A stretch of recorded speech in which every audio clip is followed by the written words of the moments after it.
CPI జాతీయ నాయకుడు Narayana comments. Modi కారణంగా రాజ్యాంగ సంక్షోభం రానుంది. నక్సలిజం అనే సిద్ధాంతం మానవ నిర్మితం కాదు. నక్సలిజాన్ని అణిచివేయటం సాధ్యం కాదు. అస్సాం నుంచి విలువైన ఖనిజ సంపద దాగి ఉంది. ఖనిజ సంపద అంతటిని కార్పొరేట్ పరం చేసేందుకు చూస్తున్నారు. మోడీ కార్పొరేటర్లకు ఊడిగం చేస్తున్నారు. గిరిజన చట్టాలను కాలరాసేందుకు గిరిజన మహిళను రాష్ట్రపతిగా చేశారు. గిరిజనులకు అండగా ఉంటున్న నక్సలైట్లను అంతం చేయటం ద్వారా ఖనిజ సంపదను దోచుకునే ప్రయత్నం జరుగుతోంది. బానకచర్ల, పోలవరం అనేది పెద్ద మాఫియా ఆలోచనా విధానం. మిగులు జిల్లాలను ఇరు రాష్ట్రాల ముఖ్యమంత్రులు పెద్ద మనుషుల ఒప్పందంలో తేల్చుకోవాలి. జగన్ ముఖ్యమంత్రి అయిన తర్వాత నెగటివ్ విధానంతో ముందుకు వెళ్లారు. దానివల్ల ఆయన ప్రజలకు వ్యతిరేకి అయిపోయారు. కూటమి ప్రభుత్వంలో ఎక్కడ చూసినా దందాలు జరుగుతున్నాయన్న విమర్శలు ఉన్నాయి. అమరావతి ఇష్యూ పైన జగన్మోహన్ రెడ్డి రాగానే ఒక నెగిటివ్ వైఖరి తీసుకున్నాడు. అది కరెక్ట్ కాదని చెప్పేసి సిపిఐ గట్టిగా పవర్ సాగించింది.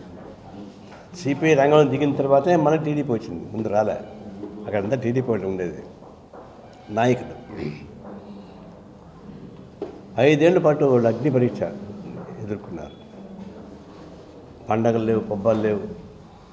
ఆడవాళ్ళు రోడ్లోనే నివాసం చేశారు. వాళ్ళు రక్త మాంసాన్ని ఉడ్డారు. ఇక్కడి నుంచి తిరుపతి దాకా దేవస్థానం దాకా పాదయాత్ర చేశారు. అప్పుడు నాకు కాలు దెబ్బ తగిలినా కూడా వాళ్ళతో పాటు సంఘీభావంగా చిత్తూరు జలసి తిరిగాను, పబ్లిక్ని పాల్గొన్నాను. అంతకుముందు నాకు 10 దఫాలు అమరావతి డైరెక్ట్గా నేను పాల్గొన్నాను. నాకు తెలుసు వాళ్ళ కన్నీరు బాధ. కళ్ళకంట కన్నీరు ఊరికే పోదు. అమరావతి మహిళలు కాచిన కన్నీరు వృధా కాకూడదు. వాళ్ళ కంట నీళ్ళు రాకూడదు. దానికోసం చంద్రబాబు నాయుడు గవర్నమెంట్ ఏం చేస్తుందో నాకు తెలియదు. వాళ్ళ కంట నీరు రాకూడదు, బాధపడకూడదు.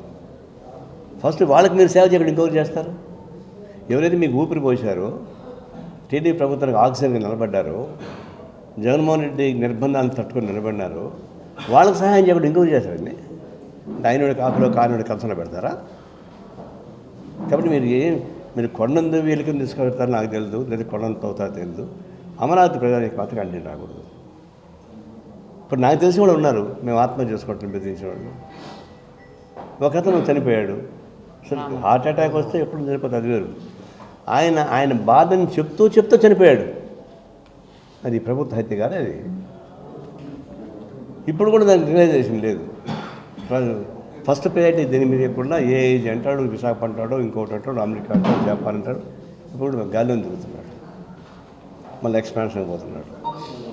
ముందు సెంటెన్స్ పర్సన్ని ఒక దురుద్దేశం ఏమందంటే, ఇప్పుడే భూమి మొత్తం లాగేసుకుంటే మళ్ళీ భూములు రాత్రి పెరగకుండా ఉంటాయి కదా అంటారు. అది ఈజ్ ఎ క్రిమినల్ చర్య. అది రైతుల దగ్గర భూములు ఉంటే ధరలు పెరుగుతాయి, పెరగని రైతులకు వస్తాయి, ఉపయోగపడతాయి కదా. ఇప్పుడు మొత్తం నేను హ్యాండ్ ఓవర్ చేసి పెట్టుకొని నేను కార్పొరేట్ కంపెనీకి ఊడిగం చేస్తానంటే రైతుల నోట్లో మట్టి కొట్టి కార్పొరేట్ కంపెనీ ఊడిగం చేస్తావా? కాబట్టి సరే, ఆ తర్వాత విషయం మాట్లాడదాం. తక్షణం యుద్ధ ప్రాతిపదికన అమరావతి ప్రజలు ఏ ఇంటికి నష్టం జరగకూడదు. నేనే పోయానండి 15 లాస్ట్ మంత్. స్కూల్కి పోవడానికి పిల్లలకి దారి లేదు. స్టేడియం బ్రహ్మాండంగా కట్టారు, దానికి దారి లేదు. గ్రామత్వం సమస్య పరిష్కారం కాలేదు. మీరు తండోర వేసి నెంబర్లు ఇచ్చారు, పలానా నెంబర్లో పోయి మీరు ప్లాట్ కట్టుకుంటుంది. ఆడిపోతే ఆ ల్యాండ్ ఓనర్ మా భూమి మీద తరిమేశారు. నా లిస్టులోనే ఆ 1 గంటలో 110 మంది వచ్చారు లిస్టులో. ఇవన్నీ నేను స్టేట్మెంట్ ఇవ్వలేదు.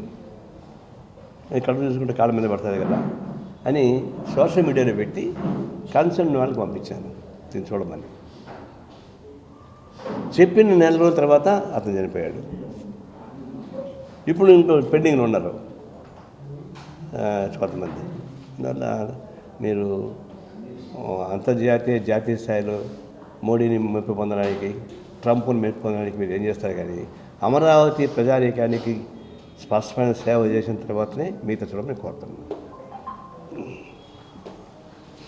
Thank you.